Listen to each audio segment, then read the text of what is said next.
Le Rav Azriel Cohen Arazi à Paris. On a l'habitude de le croiser à Beit Vegan. Et voilà, il nous fait cet honneur. Je vous laisse la parole. Amen, merci beaucoup. C'est bon, vous avez allumé? Shalom Uvracha. J'ai une voix qui porte un petit peu moins que celle de Monsieur Parianté, mais Be'ezrat Hashem, j'espère que vous m'entendez. C'est un très grand plaisir pour moi de pouvoir être ici. J'ai entendu tellement de bien de ce fameux SEM 19. Et Baruch Hashem, de pouvoir m'y trouver, c'est vraiment un mérite et c'est vraiment un honneur. Ça me fait plaisir de retrouver le 19e dans lequel j'ai grandi. Et je vous dis la vérité, depuis que je suis à Paris, j'ai l'impression d'être à Beit Vegan. Tout le monde parle que français. Je voulais vous faire, avant de commencer ce cours, une petite confidence. Je voulais vous faire une petite confidence avant de commencer ce cours. Ce fameux cours qui va durer peut-être 45-50 minutes, tout à casser. Ça nous a pris environ 18 heures et 22 minutes de le préparer. 22 minutes, c'est le temps que ça m'a pris de le préparer. 18 heures, c'est le temps que ça a pris à M. Parianté de le préparer.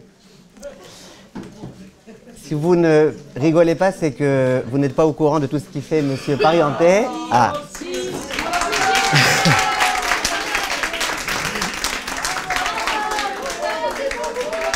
Et je peux vous dire que ça fait exactement 3 semaines que j'ai rencontré M. Parianté qui m'a proposé de donner ce cours. Ça fait exactement 3 semaines que j'ai commencé à prendre des calmants tous les jours pour me décompresser un petit peu. Et là, aujourd'hui, où dans la voiture on était en retard, j'ai dû passer à 2 calmants. Mais Baruch Hashem, en Israël, tous les prix, ils grimpent. Le prix des calmants, il baisse. Donc on remercie beaucoup Bennett pour le fait qu'ils maintiennent malgré tout le prix. On va, Be'ezrat Hashem, parler aujourd'hui d'un sujet qui est d'actualité toujours, et en particulier de nos jours. C'est le sujet du bonheur. Tout le monde est en quête de bonheur. Tout le monde souhaite être joyeux, être heureux, être beaucoup plus épanoui. Et on a l'habitude de dire que pour accéder au bonheur, il faut vraiment se lever de bonheur. Aujourd'hui, on s'est levé de bonne heure. J'imagine que vous êtes levé entre 11h, 11h30 du matin, quelque chose comme ça? Non. 5h30 du matin. 5h30. Donc on a des chances, Be'ezrat Hashem, de pouvoir y accéder. Il est écrit dans la Mishnah, En Adam met vechatzi ta'avato beyado. L'homme, lorsqu'il meurt, jamais il n'a assouvi, ne fût-ce que la moitié de ce qu'il souhaitait. Je vous demande de bien écouter chaque mot, parce qu'après, je vais vous demander, est-ce qu'il n'y a pas par hasard un bug dans cette Mishnah? Il y a un bug. Encore une fois. En Adam met vechatzi ta'avato beyado, c'est-à-dire que lorsque l'homme meurt, eh ben, il n'a même pas réussi à assouvir la moitié de ses désirs. Pour l'instant, il n'y a pas de bug. La preuve, dit l'enseignement de Chachamim, Yesh lo mané rotse mataim. Quand il a un mané, donc une somme d'argent, il en veut 200. C'est-à-dire quand il en a 100, il en veut 200. Yesh lo mataim rotse arba meot. Quand il en a 200, il en veut 400. Qui est-ce qui peut me dire où est-ce qu'il y a un bug ici? Non, c'est bon. Il y a un bug. Le différentiel n'est pas le même. Le différentiel n'est pas le même. De quoi? De 100 à 200, c'est le double, et de 200 à 400, c'est le double. Alors regardez. Alors regardez, on va essayer de ne pas trop interroger, parce que sinon on va perdre beaucoup de temps. Ça m'intéresserait de savoir ce que vous dites, mais Be'ezrat Hashem, vous me direz après le cours, quand on fera les dédicaces Be'ezrat Hashem. La question qui se pose, c'est qu'on te dit, quand l'homme il meurt, il a pas assouvi la moitié de ses désirs. C'est-à-dire qu'il n'est même pas arrivé à la moitié. On te dit la preuve, il a 100, il voulait 200. Ben il a la moitié alors. Nous on dit même la moitié, il ne l'a pas. Alors, si on m'avait dit il a 100, il veut 400, oui, il n'a pas la moitié, il a le quart. Mais si on me dit il a 100, il veut 200, il a 200, il veut 400, eh ben, c'est qu'il a accédé à la moitié. Cette question-là, c'est le Gra qui la pose. Le Gra, vous savez c'est qui? C'est le Gaon de Vilna, Gaon Rabbi Eliyahu. En prononciation ashkénaze, comment on dit le Gra? Le gros. Et d'ailleurs, j'ai connu une jeune fille. Avant de se marier, elle était très mince. Le jour où elle est passée sous la choupa, elle est devenue grosse. Comment ça s'est passé? Elle s'est mariée avec un monsieur qui s'appelait Monsieur Grosse. Donc elle est devenue Madame Grosse. En tous les cas, le Gaon de Vilna, il pose la question. Et la réponse que Chachamim y donne, c'est une réponse magnifique. Ils disent, quand tu as 100 et que tu veux 200, c'est pas que tu es en train de profiter de ta vie avec les 100.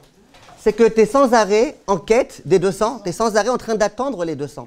Comme le Rav Dessler dit de façon magnifique, il dit tu es sans arrêt en train de préparer ton bonheur. Donc même quand tu as les 100, au lieu de te dire je profite des 100, tu es dans sans arrêt, il faut encore, il faut encore, il faut encore, il faut 200.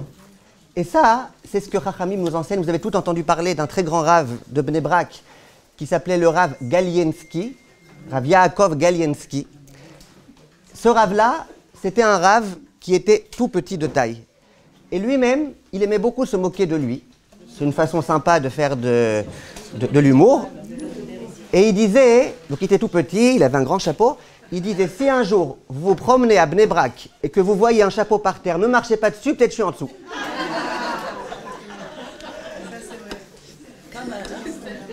Bon, pourquoi je vous raconte cette blague-là? Parce que le Rav Galiensky, un jour, il disait, et moi, pourquoi je suis content d'être petit? Parce que quand tu es petit et que tu vois un verre qui est à moitié rempli, quelle partie tu vois? La partie remplie. Il dit, le bien, quand tu es petit, quand tu te rabaisses, quand tu ne penses pas sans arrêt que tout te revient, c'est que tu es capable de donner de l'importance et de la reconnaissance à Akadosh Baruch Hu pour tout ce que tu as. Donc, celui qui a 100, il veut 200, donc il n'est pas content de ses 100 parce qu'il veut 200. Et dans tous les domaines de la vie, on voit que c'est exactement comme ça que ça marche. Il y a des gens qui disent, moi, le jour où j'aurai une villa à Neuilly, je serai la femme la plus heureuse. Mon œil. Il y a des gens qui disent, moi, le jour où je serai marié avec un homme qui est grand, intelligent, fort, riche et beau. Comment on appelle ça? Un homme beau, intelligent, riche et compagnie? Une légende. Il paraît qu'il y en a des hommes comme ça dans les 4 coins du monde. Le problème, c'est que la Terre, elle est ronde.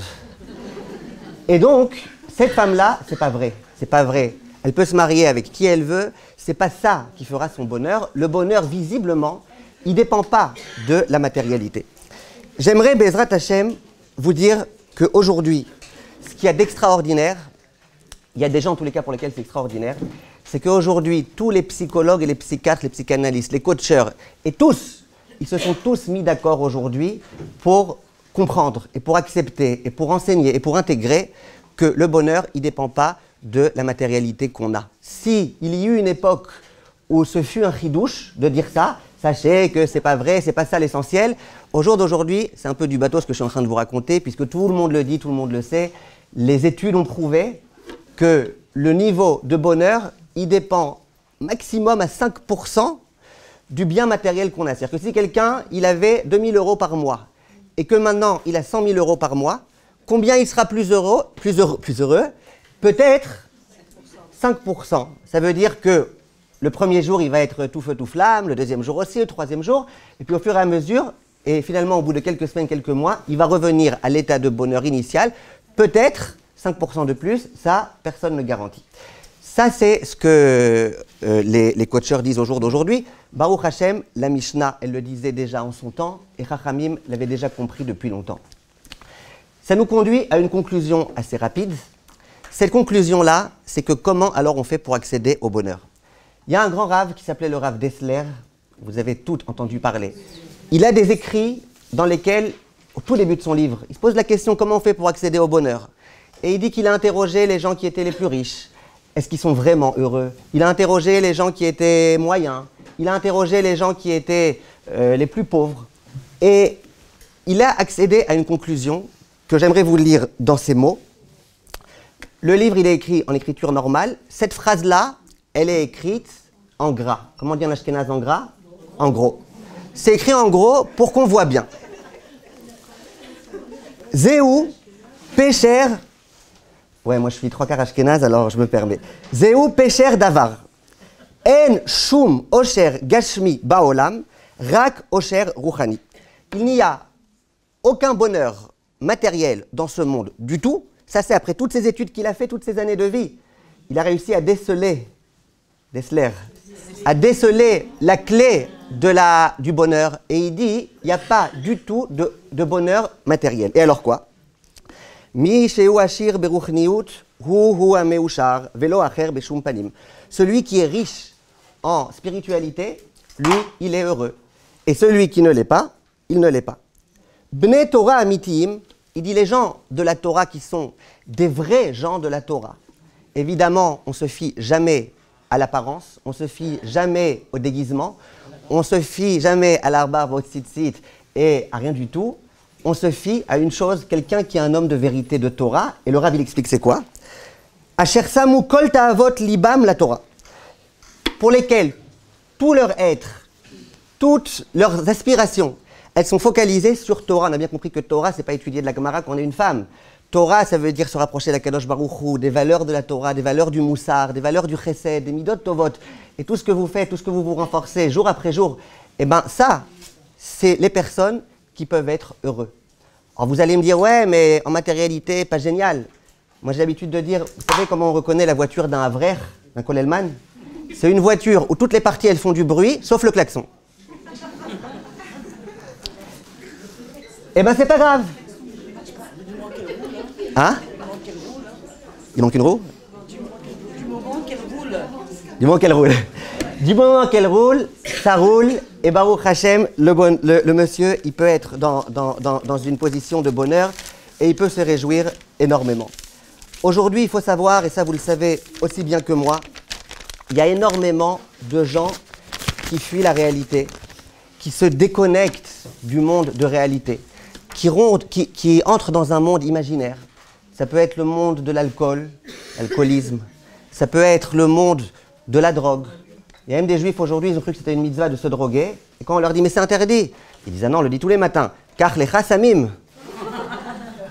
Dans les Kétoret, c'est écrit. Prends des samim. Samim en hébreu, ça veut dire de la drogue. Ils ont même fait de ça une fête nationale, la fête des drogués. Devinez quelle date ils l'ont faite? Le 1er juin. Et ces gens-là, les pauvres, ils souffrent énormément. Ils ont du mal dans leur vie. Pourquoi ils ont besoin de se réfugier vers ce monde imaginaire? Parce qu'ils ne sont pas connectés à eux-mêmes. Ils ont du mal avec eux-mêmes, ils ont du mal avec la réalité de la vie. Ils ont du mal à affronter, à assumer la vie telle qu'elle est. Et donc ils ont besoin de se réfugier, ils ont besoin d'oublier la réalité.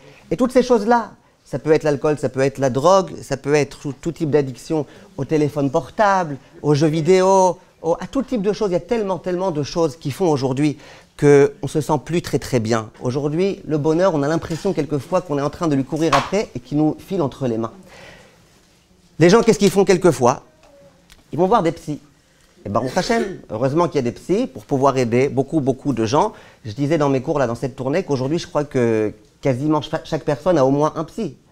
Au moins, les gens, ils ont besoin de psy et de coacheurs, ils ont besoin de plein de choses. Et ça ne marche pas tout le temps. Il y a un homme de 18 ans, c'est une blague juste que vous ne le preniez pas au sérieux, un homme de 18 ans, un homme de 22 ans, il dit « Moi, j'avais 18 ans et je faisais encore pipi au lit. Alors, j'avais très honte. Qu'est-ce que j'ai fait? J'ai fait 3 ans de consultation chez le psy. » On lui dit « Maman, ça va mieux ?» Il dit « Ouais, beaucoup mieux. Je fais toujours pipi au lit. Moi, au moins, maintenant, j'ai plus honte de ça. » C'est déjà ça. C'est déjà ça. Combien ça l'a aidé? Et Baruch Hashem, je pense qu'aujourd'hui, on vit une période magnifique, une période fantastique, dans laquelle les gens, ils commencent à comprendre et ils commencent à réaliser que le vrai bonheur et la vraie façon de se reconnecter à soi-même, ça passe par la spiritualité. Au jour d'aujourd'hui, vous verrez, vous entendrez tous les coacheurs du monde, je parle des non-juifs, je parle des païens, je ne parle pas des gens qui sont nés avec la Emouna.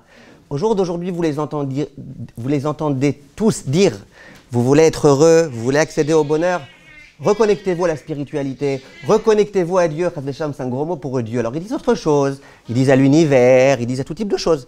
Mais cette dimension-là du bonheur qui passe nécessairement par la spiritualité, qui passe nécessairement par le lien à Kadosh Baruch Hu, le lien à la Torah, le lien à la Tfila, ben c'est quelque chose de tout à fait fantastique qui aujourd'hui est une grande découverte du monde et vous le voyez et vous l'entendez tout le temps. Je peux vous dire que j'ai connu une fille, au tout début, elle était narcomane, ça veut dire il y a 5 ans à peu près, elle était narcomane, bon, comme c'est une femme on peut dire qu'elle était narco-woman, elle se droguait. Et c'était une fille vraiment, elle avait du mal, elle était complètement addicte, elle avait déjà été en prison, elle avait déjà tout fait, parce qu'une fille en Israël, parce qu'elle était, la pauvre, elle était droguée. Cette fille-là, un jour, elle a rencontré des espèces de groupes dans lesquels on essaye de résoudre ce genre de problème. Et comment ça marche? Ça marche par une méthode spirituelle dans laquelle on se connecte à Dieu. Elle a fait cette chose-là. Dans cette fille-là, c'est une fille qui est très spirituelle, toujours elle prie, toujours elle parle à Kadosh Baruch Hu. Au point de vue religieux, c'est pas encore tout à fait ça. Ça veut dire que quand vous la voyez, vous vous demandez si elle était vraiment pressée le matin quand elle est partie de chez elle, pourquoi elle a oublié un certain nombre de vêtements. Mais pourtant, c'est une fille, une juive, une fille qui se sent être proche d'Akadosh Baruch Hu. Tout son corps, il est tatoué. Moi, j'appelle ça une femme célèbre, on a beaucoup écrit sur elle. Et cette fille-là, je l'ai entendue, elle m'a dit une fois, elle s'est confiée à moi, elle dit, moi, la nuit, parfois, je faisais des cauchemars. Et quelqu'un m'a dit, écoute, c'est dommage, pourquoi tu fais pas la Kriyat Shema à la Mita? Patach Eliyahu, page 300 combien, pourquoi tu fais pas Kriyat Shema à la Mita? Elle dit, eh bien, la vérité, j'ai commencé à le faire. Donc, c'est une fille, vous l'imaginez, on a l'impression, elle est complètement chilonia. Elle dit, tous les soirs, elle fait la Kriyat Shema à la Mita. Elle a arrêté de faire des cauchemars, c'est déjà pas mal. Et en dehors de ça, eh ben, elle profite de ce moment-là pour faire l'analyse de toute sa journée, ce qu'on appelle l'introspection, ce qu'on appelle le cheshbon hanefesh. Ça veut dire que c'est une fille qui a réussi à arrêter de se droguer parce qu'elle a commencé à se connecter à Kadosh Baruch Hu, et puis après, au fur et à mesure, elle se connectera de plus en plus, Bezrat Hashem, aussi à l'aspect religieux, qui est quelque chose de pas moins important. Mais ce que je veux vous dire, c'est qu'elle a réussi à retrouver la sérénité dans sa vie grâce au fait qu'elle se connecte à Kadosh Baruch Hu, qu'elle comprend que maintenant, dès qu'elle a besoin de quelque chose, il y a une seule adresse, c'est à Kadosh Baruch Hu, et c'est lui qu'il faut aller voir, et c'est lui qui va pouvoir nous aider. J'aimerais maintenant vous expliquer un tout petit peu plus, de façon, entre guillemets, kabbalistique. Vous imaginez bien qu'on ne va pas s'envoler, le toit il n'est pas suffisamment haut. On va juste parler d'une toute petite notion de Kabbale qui est rapportée dans tous les livres. Le Ramchal, il parle de ça, qu'on essaye de comprendre un petit peu comment ça marche tout ça.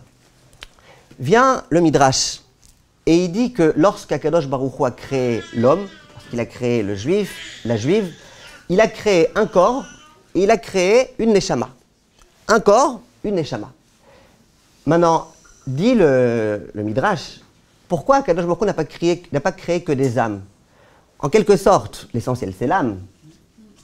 Donc, Akadosh Baruch Hu, il aurait créé des âmes, et puis on aurait été entre âmes, et puis on aurait été le âme Israël avec plein d'âmes, tout aurait été très bien. Et voilà, pourquoi le corps? Pourquoi le corps qui est tellement embêtant, tellement kikinant, tellement les régimes, le coca zéro et le truc? Pourquoi? Pourquoi tout ça? Vient le... Il n'y a pas de coca zéro ici? Ah. Alors viennent Chachamim et ils disent la chose suivante. Ils disent Mashal lema adam ardome, voilà à quoi la chose ressemble. La chose ressemble à un homme, c'était un paysan, et il s'est marié avec une princesse. Un paysan qui était tout rustre, vulgaire, qui était tout le temps tout sale, il s'est marié avec une princesse, avec la fille du roi, qui était tellement classe, et tellement belle, et tellement habituée à tout type de protocole. Et ils se sont mariés, ils ont décidé de se marier. Disent Rachamim qu'ils ont eu beaucoup de mal, en tous les cas au tout début. Parce que... Ah, merci beaucoup. Ah. C'est de l'eau gazeuse. Vous avez les deux comme ça, gazeuse. Merci. Baruch ata Adonai Eloheinu melech haolam she'akol niya bidvaro. Si ça avait été du zéro, j'aurais dit she'akola niya bidvaro. D'accord? Le Rav, comment il s'appelle? Le Midrash, il dit, la pauvre princesse, elle avait du mal. Parce que lui, il voulait la réjouir. Comment un paysan, il réjouit une princesse? Mais il lui amène des pommes de terre à éplucher. Elle, la pauvre malheureuse, elle n'était pas habituée à ça. Et donc, il a commencé à avoir un certain nombre de conflits au sein de ce couple. Et toute cette vie qu'ils vont devoir mener ensemble, ça va être un défi. De savoir, est-ce qu'ils vont réussir à s'adapter l'un à l'autre, ou est-ce qu'au contraire, ça ne va pas aller, il va y avoir des problèmes de shlom bayit. Dis Rachamim, l'âme, c'est quoi? C'est la princesse. La princesse qui a des attentes tellement spirituelles, tellement magnifiques. C'est quoi Le paysan, c'est le corps. Le corps qui toujours pense qu'à manger, toujours pense qu'à lui, toujours pense à tout type de choses matérielles. Qu'est-ce qu'il a fait à Kadosh Baruch Hu? Il a fait un mariage extraordinaire. Je crois que même dans les pubs Benetton, ils n'auraient pas pu faire un contraste aussi grand. Il a mis cette âme tellement particulière, avec ce corps tellement particulier, et il leur a dit, maintenant, débrouillez-vous. C'est quoi le but de tout ça, évidemment? C'est de pouvoir accéder au Olam Haba. Pour accéder au Olam Haba, il faut qu'on ait des mérites. Si nous étions que des âmes, nous n'aurions aucun mérite. Le fait que nous ayons du mérite, ça provient du fait qu'il y a notre corps qui sans arrêt nous dit, allez, va faire ceci, va faire cela, va faire des avérotes, et notre âme qui lutte autant qu'elle arrive, elle n'arrive pas toujours. Et c'est ça le but de la création de l'homme avec un corps et avec une âme. Le but de l'existence, c'est de réussir à allier l'un avec l'autre. Je ne sais pas si en France, ils savent le faire. En Israël, ils ont créé des climatisateurs de la marque Amcor. Ils ont réussi à allier les deux. Mais c'est difficile. Ça ne va pas être facile. Maintenant, écoutez bien. Écoutez bien. Akadosh Baruch Hu nous a offert un cadeau. Comment ça se fait que dès qu'il est midi, on a déjà tous faim? Qu'à midi 5, vous empressez d'amener à votre mari la nourriture avant qu'il s'énerve. Qu'à midi 10, il devient cannibale. Comme tous les juifs à Pourim, on a tous mangé des oreilles d'Aman. Comment ça se fait? Pourquoi c'est comme ça? Pourquoi Hachem n'a pas fait qu'on puisse passer des journées entières sans manger, sans boire, sans se restaurer? Ça aurait été sympa. Pourquoi? Pour pouvoir faire les brachot, très bien, pour pouvoir faire les brachot, et pour être en forme, voilà, mais plus précisément, pourquoi le sentiment de la faim? Parce que si l'homme n'avait pas faim, eh ben, très souvent, il ne se nourrirait pas. Et donc, comme vous dites très bien, et il ne ferait pas de brachot, et il n'aurait pas la force pour étudier, et il n'aurait pas la force pour prier, et il ne ferait rien du tout. Donc la faim, elle t'indique que maintenant, c'est le moment de manger, sinon c'est bientôt la fin. Dépêche-toi, c'est maintenant le moment de manger. Alors moi j'ai une question. Qu'est-ce qui se passe quand mon âme, elle a faim? Mon âme, elle a faim. Eh bien qu'est-ce qu'elle fait? Elle nous met dans une atmosphère, avec un sentiment qui est le sentiment de la remma. Tu te sens mort, tu sens que tu n'as rien envie de faire, tu sens que tu en as marre de la vie, tu en as marre de tout le monde, tu en as marre de ta belle-mère, ça c'est tout le temps, mais tu en as marre de tout le monde et tu en as marre. Pourquoi? Pourquoi c'est comme ça? C'est quand ton âme, elle a faim. Et c'est un grand recette que Kadosh Baruch Hu a fait, ça c'est ce que les Sifrei Kabbalah écrivent. De la même façon que quand ton corps a faim, il y a un signal d'alerte qui te dit, Aziz, dépêche-toi de manger parce que sinon tu ne vas pas tenir. De la même façon quand ton âme, elle a faim, il y a une alerte qui s'appelle le malaise. On ne se sent pas bien. On se sent vraiment mal et c'est parce que l'âme, elle a besoin maintenant qu'on la remplisse. Elle a besoin qu'on la remplisse de bonnes choses, elle a besoin qu'on la régénère. C'est entre autres aussi, au passage, la raison pour laquelle on dort. Dans les Sifrei Kabbalah, écrit pourquoi on dort. Quand on dort, notre âme, qui toute la journée, elle s'est tellement investie, elle s'est tellement épuisée, la pauvre, la malheureuse. Elle se reconnecte en haut pendant toute la nuit, enfin tout le temps où on dort, et elle se reconnecte, elle se recharge pour qu'on puisse passer ensuite une autre bonne journée. Donc l'âme et le corps, c'est quelque chose qu'il va falloir réussir à allier. Et la meilleure façon de pouvoir l'allier, c'est d'avoir ces sentiments qui s'appellent la faim, ces sentiments qui s'appellent le malaise, qui sont là pour nous indiquer quand est-ce que tu as besoin d'une nourriture matérielle, quand est-ce que tu as besoin d'une nourriture spirituelle. Ça veut dire que lorsque quelqu'un a un malaise, il ne se sent pas bien. Ben, très souvent, qu'est-ce qu'on a tendance à faire? Nous tous, hein, pas que moi. On mange, on prend du chocolat, chacun selon ses goûts. On mange, et on pense qu'on va se sentir mieux. Et plus on mange, et moins on se sent bien, parce qu'en plus on se dit, on va prendre des kilos, et en plus on se dit tout type de choses. Alors qu'est-ce qui va se passer? Comment on va faire? Si on est conscient de ce qu'on est en train de dire maintenant, eh ben on comprend. Quand ton âme, elle se sent pas bien, c'est que tu as besoin de l'alimenter. Comment on alimente une âme? Eh ben on l'alimente avec des Teilim, avec des cours de Torah, avec du Chesed, avec un sourire qu'on donne à quelqu'un, avec une oreille qu'on tend à quelqu'un qui a besoin d'écouter des choses, s'il n'est pas cannibale. Et c'est bien. Une fille, elle me dit, il y a un garçon qui veut ma main. Je dis, ben Mazal Tov. Elle me dit, oui, mais il est cannibale. Je dis, fais gaffe. D'accord, surtout pas. Donc, le principe de la Neshama, c'est qu'elle fonctionne comme ça. Donc on a compris maintenant. Imaginez que le paysan, il dise à la princesse, j'en ai marre de toi. Ou que la princesse, elle dise au paysan, j'en ai marre de toi, on divorce.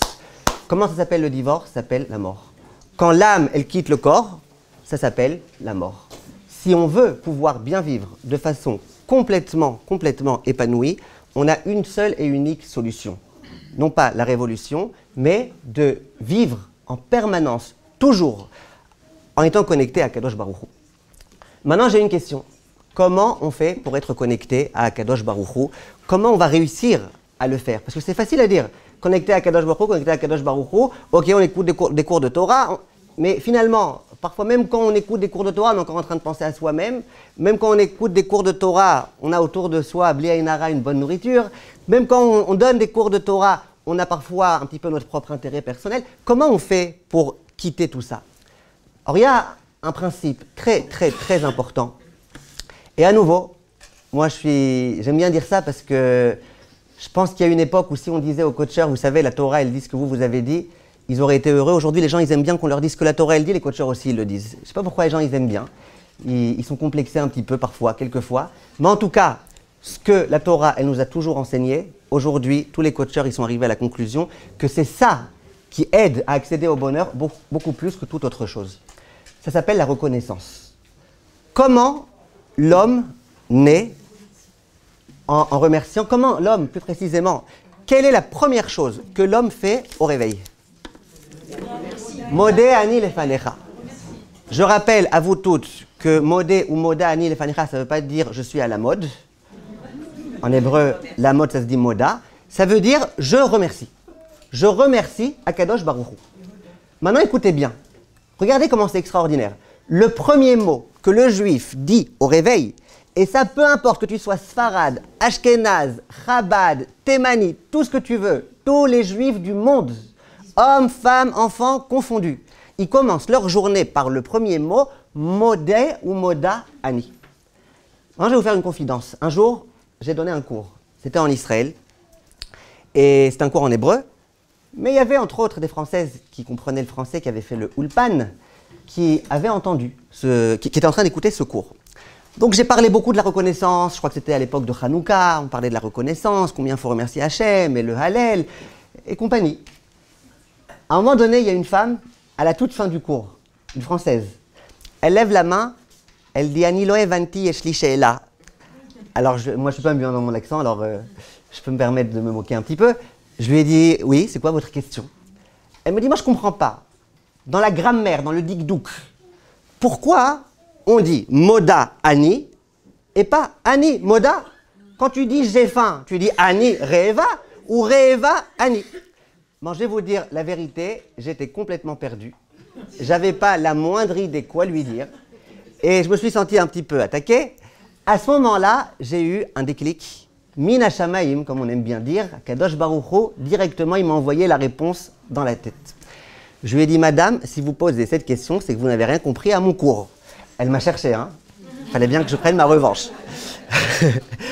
Elle dit, pourquoi lama, madoua? Je lui ai dit, vous savez pourquoi? Je lui ai dit, moi, tout ce que je vous enseigne dans mon cours, c'est que la journée du juif, on doit commencer par le remerciement. Si tu commences ta journée par Ani, Khlet. Ah, il faut pas. Commence ta journée par Modé. Modé, Ani. Ça, c'est... D'accord. Ah ben merci, c'est à Kadosh Baruch Hu qu'il faut dire bravo. Parce que j'aurais pas pu m'en sortir mieux que ça. En tous les cas, ce que je voulais vous dire, c'est que le juif, il commence sa journée par modé ou par moda. J'ai une question. Comment on appelle en hébreu un juif? Yehudi. C'est quoi Yehudi? Très bien. C'est qui Yehudi? Yehuda. Très bien. Pourquoi on n'appelle pas les juifs les Zevuloni ou les Gadim? Parce que Yehuda, dans le mot Yehuda, il y a le mot Odaya, il y a le mot remerciement.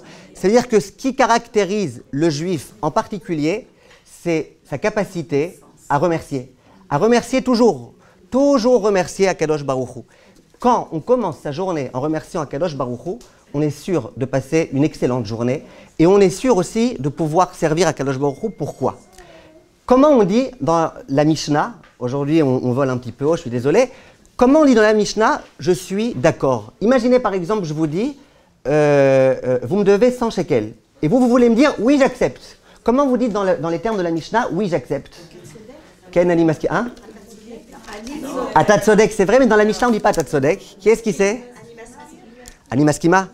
Je suis d'accord, très bien. Qui est-ce qui peut me dire autre chose? Qui a dit Moda? Il a fait. Dans la Mishnah, on dit Modéani. Donc ça veut dire que le terme de Oda, qui vient signifier la reconnaissance, qui vient signifier le remerciement, il vient aussi signifier le quoi? L'acceptation et le fait d'être redevable. Et c'est normal, parce que quand quelqu'un, il m'a fait du bien, et que je suis d'accord qu'il m'a fait du bien, ça veut dire, je suis d'accord que tu m'as donné 100 shekels, donc maintenant, je suis d'accord, donc je dois te le rendre. Quand on commence une journée de Avodat Hashem, ça va pas être facile. Il va y avoir des tas de mitzvot, il va y avoir des tas de choses à accomplir, ça va pas être facile. Comment on commence la journée avec un punch d'énergie? Eh bien, on commence, non pas en allumant la radio, énergie. Elle est encore celle-là? Elle existe encore? Ouais, elle m'est revenue là. Comment on se branche à Akadosh Baruch Hu en disant Modé. Modé, je suis heureux Akadosh Baruch Hu de tout ce que tu fais. Et je vais vous dire quelque chose de fantastique. Il y a un homme qui est arrivé à l'hôpital. Il était sur le point de mourir et Baruch Hashem, ils ont réussi à le brancher à des appareils respiratoires. Pendant 2 semaines, il était branché à des appareils respiratoires. Il a réussi à s'en sortir. Une histoire qui s'est produite en Israël il y a quelques années. Au moment où il est sorti de l'hôpital, les médecins ils lui ont dit voilà, nous sommes désolés de t'annoncer, merci beaucoup, mais vous nous devez 10 000 euros, 10 000 dollars. Il dit pourquoi? Il dit qu'est-ce que vous croyez, ces appareils qui coûtent cher, vous avez la sécurité sociale, ok, mais ça va. Alors lui il se met à pleurer. Alors les médecins ils ont eu beaucoup de peine, ils ont fait tout type de coups de fil et compagnie. Il dit bon monsieur, vous nous avez fait de la peine, alors voilà, 5 000 euros, on vous fait 50%, 5 000 euros. Et lui il continue à pleurer. Il voit que ça marche. Alors ils lui ont dit qu'est-ce que vous voulez qu'on fasse monsieur? Il dit mais non, vous ne comprenez pas pourquoi je pleure. Les 10 000 euros je les paye tout de suite, c'est pas ça mon problème. Il dit pourquoi je pleure? Il dit regardez, me donner la possibilité de respirer pendant 2 semaines, ça coûte 10 000 euros. Moi j'ai 70 ans. À Kadosh Baruch Hu, ça fait 70 ans, faites le calcul combien de semaines ça fait, qui me donne la possibilité de respirer sans rien me demander. Eh bien ça, c'est un cadeau extraordinaire et c'est un cadeau tout à fait particulier. Lorsque l'homme essaye de se concentrer sur ce qu'il a, comme on disait tout à l'heure, et pas sur ce qu'il n'a pas, sur ce qu'Hachem lui donne et pas sur ce qui lui manque, de cette façon-là, il peut être extrêmement connecté à Kadosh Baruch Hu. Et il y a ce que je vous disais quand je vous parlais de tous les coacheurs et compagnie, et ça c'est un conseil que je donne moi-même à beaucoup de gens. Il y a beaucoup de gens qui me disent comment je fais pour être plus heureux et pour me concentrer sur le bien et pas sur le mal, et comment je fais? Je dis c'est très simple. Tu prends tous les jours une feuille. Tu peux avoir ton petit carnet personnel. Et tous les jours, ça peut être le matin, ça peut être le soir, ça peut être 2 fois par jour, t'écris 10 remerciements. Ça peut être des remerciements tout simples. Ça peut être des remerciements gigantesques. Il n'y a pas de choses gigantesques, il n'y a pas de choses toutes simples. Chaque chose peut être grande. Parfois, les choses les plus petites, c'est les choses qui sont les plus grandes. Les choses qui ont les actes les plus petits, c'est les actes qui ont les influences les plus grandes sur la vie d'un être humain. Là, je viens de me rappeler ce matin, je n'ai pas prévu de parler de ça, mais je viens de me rappeler ce matin, surtout qu'il paraît qu'il y avait la rabbinite Citruc avant moi. Je viens de me rappeler, en écrivant une dédicace sur le livre à la rabbinite Citruc, que quand j'étais enfant, j'étais un jeune homme de 17 ans, et j'adorais écouter le Rav Citruc, j'allais à tous ses cours à la Victoire, et c'est peut-être de lui que j'ai appris un peu à faire quelques blagues. Et j'étais là-bas, j'allais à chaque fois à ses cours, et puis j'étais amoureux de lui. Lorsque j'étais en vacances une fois, je dis à mes parents, écoutez, on écrit les cartes postales à tout le monde, il faut bien qu'on écrive aussi au grand rabbin de France.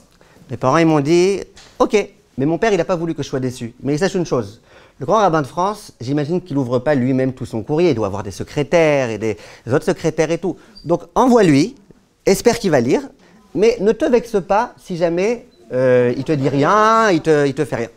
J'ai dit, ok, moi je fais mon devoir, et Akadosh Baruch Hu, il fera le sien. Au bout de 2 semaines, je reçois une lettre à la maison. Le grand rabbin de France, il m'écrit de sa propre écriture, pas par une secrétaire, c'est sa propre écriture.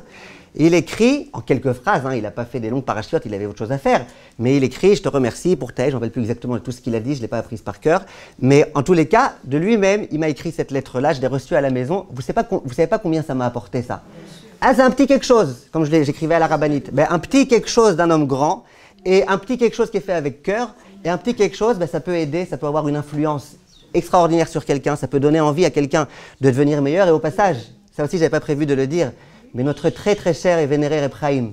Reb Chaim, toute personne qui lui écrivait une lettre, le Rav, il y répondait. Il avait autre chose à faire dans sa vie que ça, surtout parfois on lui posait des questions complètement idiotes.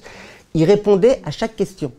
Un jour, il a dit à son fils, tu sais, moi quand on me pose des questions, j'arrive très bien à voir si c'est un Talmid Chacham qui me pose la question, si c'est un enfant qui me pose la question. Il dit plein de fois, je vois que c'est un enfant qui voulait pouvoir avoir le mérite d'avoir la lettre du Reb Chaim Kanievski, donc il a cherché une petite question à poser, et puis l'essentiel pour lui c'était que je lui envoie. Il dit, ben moi je lui ai envoyé la réponse. Parce que si de lui envoyer ça pouvait faire plaisir à ce jeune et l'encourager à devenir lui aussi un Talmid Chacham, ça valait le coup pour moi. Donc remercier Akadosh Baruch Hu, c'est remercier sur tout ce qu'il nous fait, le fait qu'on soit capable de respirer, le fait qu'on soit marié, le fait qu'on ait des enfants, le fait qu'on ait Baruch Hashem tout ce qu'il nous faut. Chacun a de quoi se réjouir dans sa vie, chacun a de quoi remercier dans sa vie. C'est juste une question de comment on relativise. Il y a une femme qui était très fâchée parce que sa femme, son mari, il lui donne jamais de coup de main à la maison. Alors elle est sortie dans la rue, elle était hyper énervée, elle appelle sa meilleure copine, elle dit « Ah, mon mari, jamais il me donne de coups de main, moi !» Elle lui dit « Ah, ben moi aussi, lui il me donne directement des coups de poing. » Eh ben ça l'a calmé, ça l'a calmé, ça l'a calmé, ça l'a calmé. Alors, ce que je veux vous dire, et je vais Bezrat Hashem arrêter mes propos avec cette toute dernière idée, c'est que la meilleure façon de pouvoir remercier Akadosh Baruch Hu, c'est d'avoir cette dimension-là du remerciement. Et en tant que Française, je pense que le mot merci, c'est l'un des mots que vous devez le plus dire. Et je vais d'ailleurs vous dire la preuve que j'ai. Quand je venais d'arriver à Paris, donc ça faisait 2 ans que je n'avais pas mis les pieds à Paris, j'étais en train de marcher quelque part, donc je marchais tranquillement. À un moment donné, il y a une femme qui était là. Visiblement, elle s'est un peu poussée. Merci beaucoup, Toda Rabba. Un peu poussée pour que je puisse passer. Donc moi, comme un Israélien français, hein, Israélien normal, il ne dit rien, mais comme un Israélien français, je fais un petit signe de la tête comme ça, et je dis un petit merci comme ça, tout, merci. Maintenant, elle a été sourde, elle n'a pas entendu. Elle dit, on dit merci, madame. Alors moi, j'ai envie de me dire, mais je ne suis pas une madame, je suis un monsieur. Tirez sur ma barbe, vous verrez, hein, c'est une vraie barbe. Alors, je lui ai dit, j'ai vu qu'elle était sourde, donc elle n'entendrait pas. Alors je lui ai dit, merci madame. Au moins, là, elle a entendu, elle était tranquille. Ce remerciement-là, ces remerciements, et Baruch Hashem, les Français, ils sont habitués toujours à dire merci. Ils sont toujours habitués à dire ces mots attentifs. À tel point vrai qu'un jour, il y a une famille qui était en Israël qui avait fait sa Aliyah. Ils avaient fait la Aliyah. Et bon, ils ont essayé de s'intégrer comme ils ont pu. Un jour, ils rencontrent des amis.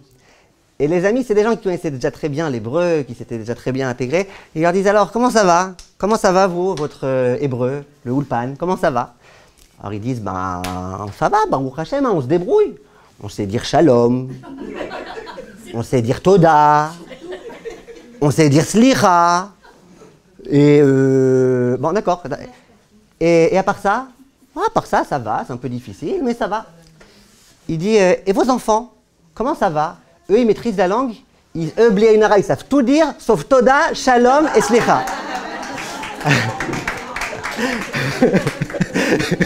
D'accord? Donc, restons, Bezrat Hashem, à la française, avec le remerciement.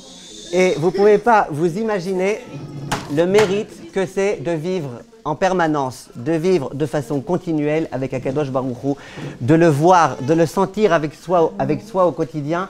C'est vraiment quelque chose de magnifique et de fantastique. Et je vous promets que les gens qui veulent le voir, ils peuvent le voir. Je vous raconte un petit secret. Tout à l'heure, quand on est venu, vous savez que j'amène la caméra pour pouvoir diffuser après les cours sur Torah Academy. Et à chaque fois, je prends la caméra, je prends les piles, je prends tout ce qu'il faut pour que Bezrat Hashem, je prends mes notes. Et je prends tout ce qu'il faut pour qu'on puisse faire le cours. On descend. On était déjà presque en retard. Et j'étais stressé parce que je savais que M. Pariente, il a son aspect yéké qui le rappelait. Et donc, j'étais un peu inquiet. Et à ce moment-là, Madame Watney, elle me dit, vous êtes sûr que vous avez pris le pied?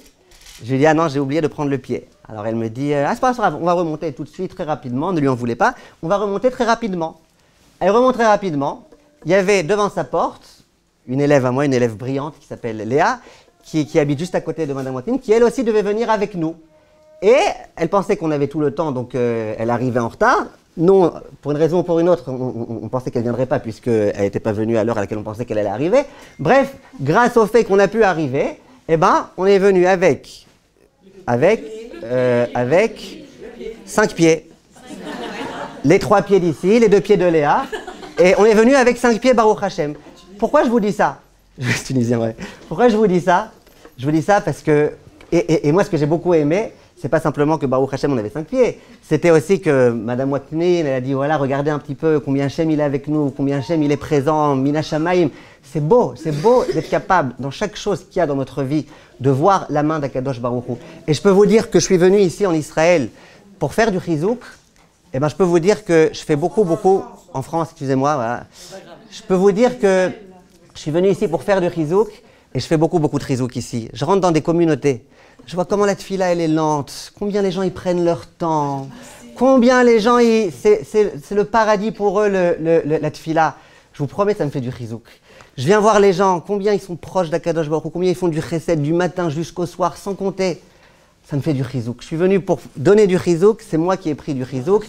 Et je voulais donc vous remercier de tout ça. J'aimerais terminer, Bezrat Hashem, le shiur, en vous annonçant que Baruch Hashem, il y a 2 livres qui sont parus, à ce qui paraît.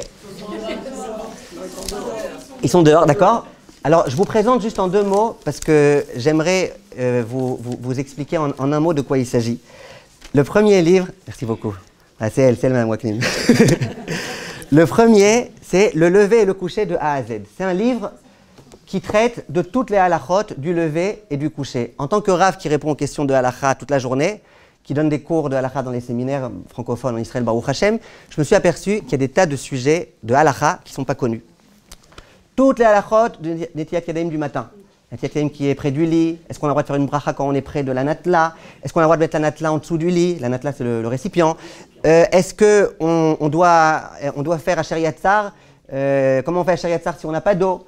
Est-ce que si on est rentré dans des toilettes, salle de bain, mais qu'on n'a pas fait ses besoins, on est obligé malgré tout de se laver les mains? Comment on fait quand on est dans un avion et qu'on doit faire Netilat Yadayim et qu'on n'a qu'un endroit où il y a des toilettes?